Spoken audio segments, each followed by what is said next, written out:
মেশিনটি দেখতে পাচ্ছেন এটা হচ্ছে ফুল অটোমেটিক, এটা স্টিল বডি এবং এই মেশিনটিতে অটো টার্নিং থাকবে, ডিমগুলো অটোমেটিক ঘুরবে। এখানে যে ডিমগুলো দেখা যাচ্ছে এগুলো এই ট্রেতে আপনারা বসাই দিলে অটোমেটিক আপনার ডিমটা ঘুরবে।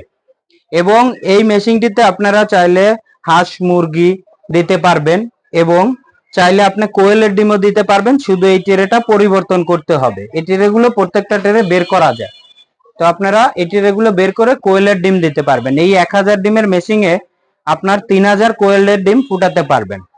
এবং এই মেশিনটিতে আপনার শ্যাটার থাকতেছে 800 এবং হ্যাচার বলে, হ্যাচার হচ্ছে ডিমের শেষের 3 দিন থাকে। এখানে এখানে দুইটা ট্রে আছে, ভিতরে একটা এখানে একটা, এই দুইটা ট্রেতে আপনি হ্যাচিং করতে পারবেন 200 ডিম। এবং উপরে শ্যাটারে আপনারা 18 দিন ডিম রাখতে হয় ডিম ঘুরানোর জন্য মুরগির ডিম, আর হাঁসের ডিম হলে আপনার 25 দিন রাখতে হয়। তো সেক্ষেত্রে আপনার এখানে ডিমটা